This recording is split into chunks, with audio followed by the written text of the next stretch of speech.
It's an honor to be here, especially standing with our brothers and sisters in immigration enforcement, along with my fellow sheriffs.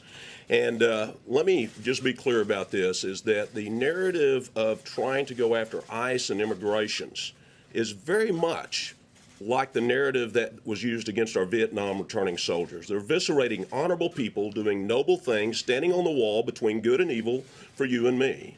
And if these people want to change things, Capitol Hill's down the street. And that's where they're changed at. They're not the policymakers. And people often get confused with that. But drilling down just a little bit, in Tarrant County, Texas, it's the 15th largest county in the nation, this morning we had 4,200 inmates. Out of that, 7% were illegal aliens. And they were being held for such offenses as murder, sexual assault of children. There was about 70 of them. And there were robbers in there and kidnappers and people who committed arson and people who were DWI.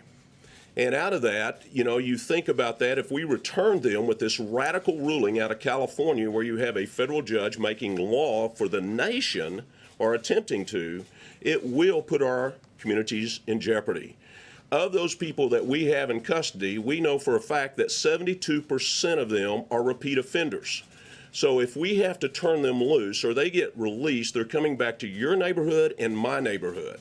These drunks will run over your children and they will run over my children.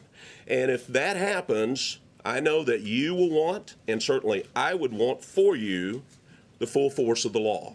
And immigration is part of that full force. These people have come into the country illegally. And I understand that many of these migrants come across that river down there in Texas looking for a better day, for something better for their family. And I don't think anybody disagrees with that. But the problem is the very people that they were fleeing, who preyed upon them, came with them. And that's who we're trying to initially eliminate out of our country. In Tarrant County, you have to commit a Class B misdemeanor or higher to even have your immigration status challenged in our jail.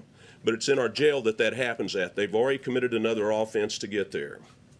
And but with victims, and there's plenty of them, and the people that we have in jail are here illegally in the first place.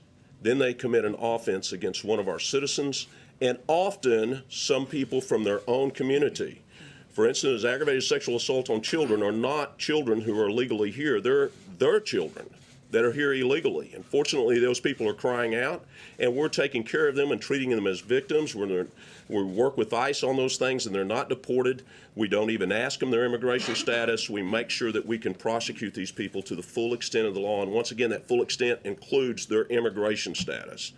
And as in Texas, as the director said, we take an oath of office down there. It says we will defend the Constitution. We will uphold the federal laws.